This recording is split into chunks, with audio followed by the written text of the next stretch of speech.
Pada suatu hari, ada sebuah rumah di dalam hutan yang sunyi.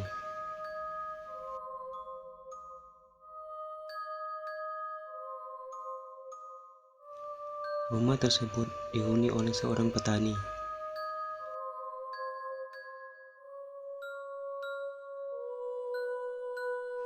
Petani tersebut bernama Pak Sarpudin.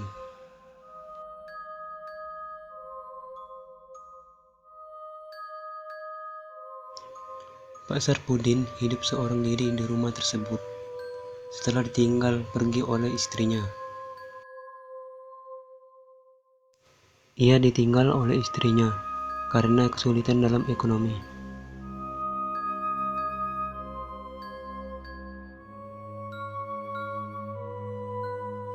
Pak Sarpudin bekerja di sawah sehari-hari, kadang mencari kayu bakar, lalu dijual untuk memenuhi kebutuhannya.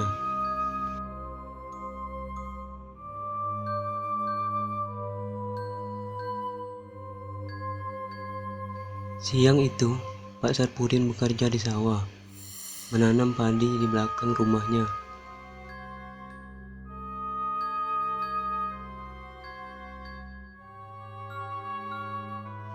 Setelah bekerja, Pak Sarpudin pun istirahat lalu minum kopi.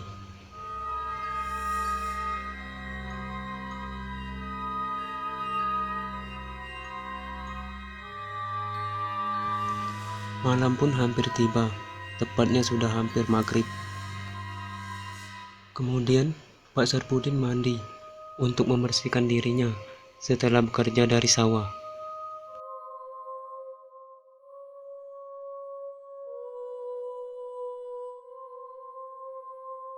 Malam pun tiba dengan suasana sunyi di dalam hutan.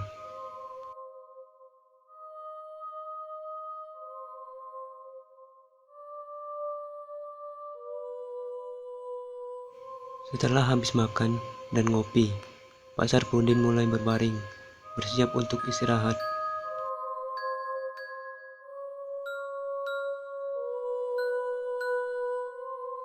Saat Pak Sarpudin mulai memejamkan mata, antara mau tidur dan tidak,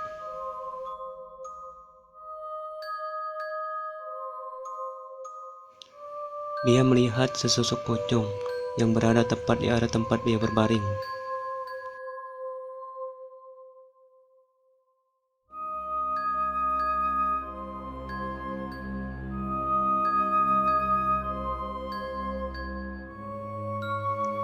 Setelah beberapa lama, kemudian pocong itu pun hilang, dan Pak Sarpudin pun mulai tertidur.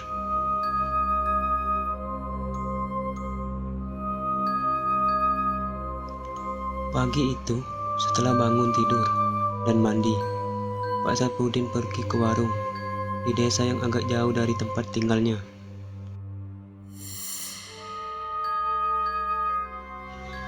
Pak Sarpudin pun sampai di warung tersebut dengan berjalan kaki.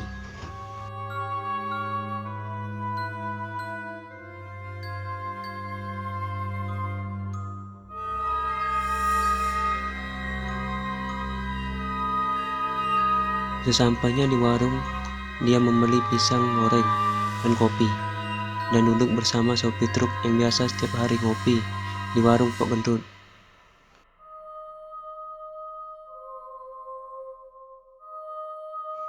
Setelah makan, Pak Sarpudin ingin ngopi di pos kamling untuk cari angin dan menenangkan pikiran. Karena sesuatu hal yang aneh dialaminya semalam. Dia merasa mungkin karena dia terlalu kecapean bekerja di sawah.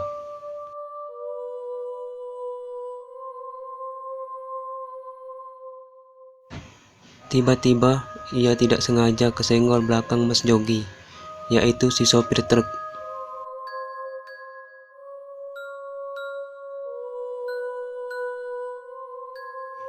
Mas Jogi sempat marah ke Pak Sarpudin. Lalu Pak Sarpudin meminta maaf dan Mas Jogi memaafkannya.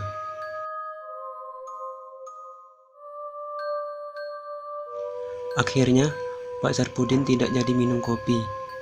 Dia memutuskan ngopi di rumahnya saja, dan dia pun pulang ke rumahnya.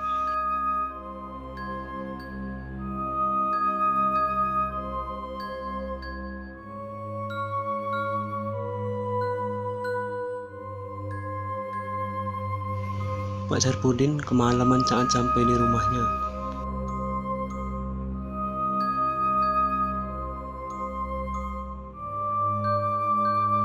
Dan dia pun langsung bergegas tidur, karena takut kejadian yang dia alami semalam terulang kembali.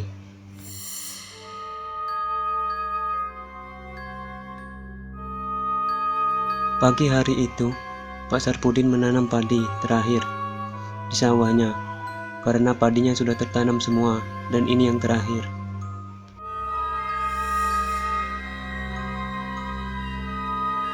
Lalu, datanglah Pak Teriju. Ia adalah orang terkaya di kampung di daerah situ.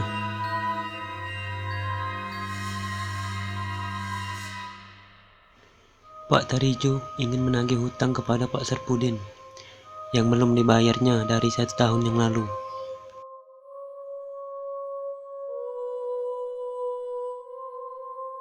Pak Teriju pun terlihat sangat marah kepada Pak Sarpudin.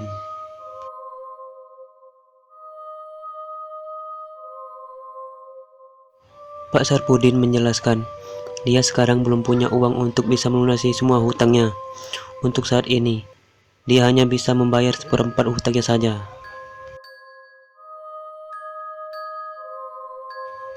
Itu pun jika Pak Teriju mau, tapi sayangnya Pak Teriju menolaknya. Dia ingin semua hutangnya dibayar sekaligus. Dia tidak ingin dicicil.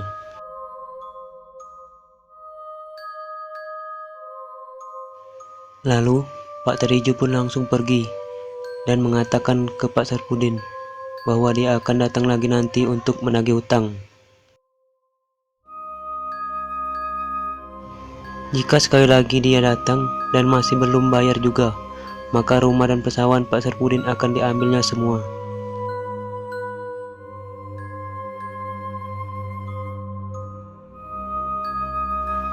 Malam itu, Pak Sarpudin melamun karena memikirkan hutangnya yang bakal ditagih.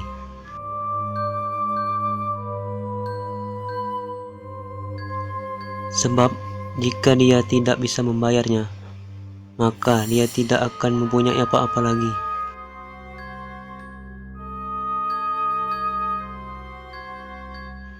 Pak Sarpudin pun tertidur, dan tiba-tiba dia terbangun sejenak dan melihat pocong itu lagi.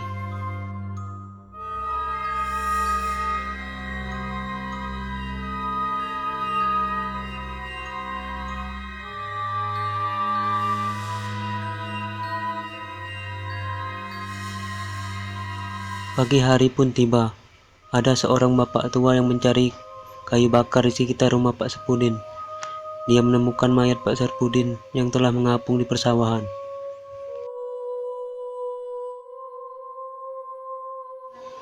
Bapak tua tersebut pun langsung memanggil warga untuk meminta bantuan mengurus jenazah Pak Sarpudin.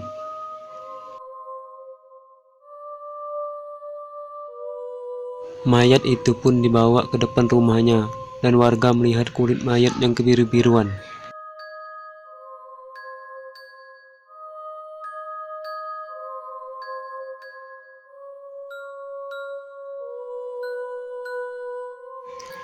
Ternyata Pak Sarpudin meminum racun untuk mengakhiri hidupnya, dikarenakan dia terlilit hutang dan memutuskan mengakhiri hidupnya.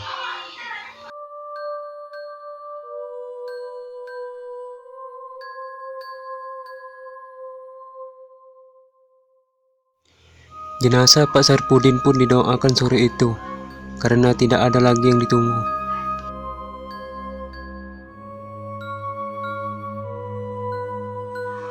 Pak Teriju pun masih memikirkan hutangnya. Pak Sarpudin, dia masih tidak ikhlas atas kepergian si jenazah, karena hutangnya belum dilunasi.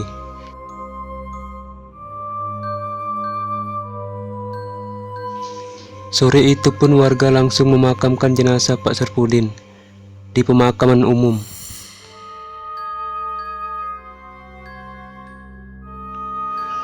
Karena hari sudah hampir malam.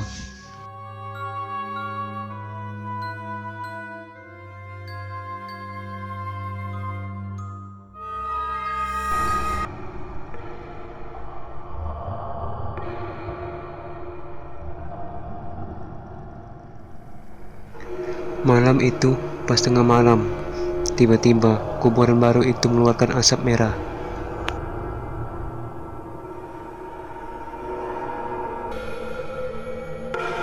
Sementara di rumah almarhum, Pak Tarijo diam-diam mengambil uang di rumah almarhum Pak Sarpudin yang pernah dikatakannya saat mereka bicara waktu di sawah belakang rumah.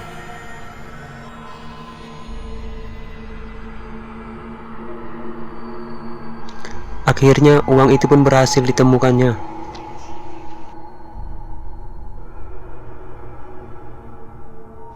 Di dalam lemari belakang buku.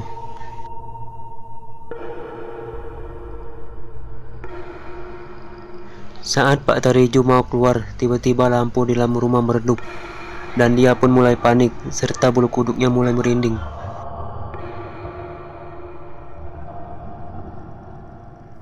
Saat sudah keluar, tidak disangka Pak Tarijo melihat jasad Pak Sarpudin melayang di hadapannya.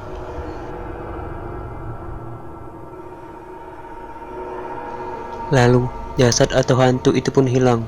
Saat itu pula Pak Tarijo ingin melarikan diri. Sayangnya mobilnya menghilang entah kemana. Pak Tarijo pun sangat panik. Bahkan uang yang dipegangnya pun dijatuhkannya begitu saja saat dia melihat pocong dari almarhum Pak Sarpudin dari kejauhan.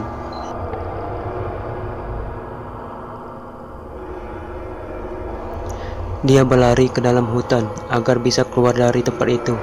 Justru saat dia merasa keluar dari hutan itu, malah Pak Tarijo balik lagi ke rumah almarhum Pak Sarpudin.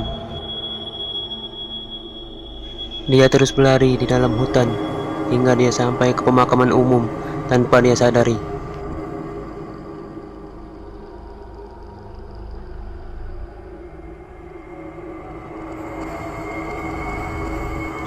Saat sedang berlari, kaki Pak Tarijo tersandung batu.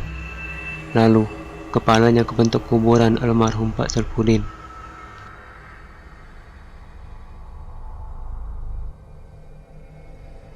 Akhirnya, Pak Tarijo menghembuskan nafas terakhirnya di tempat itu juga.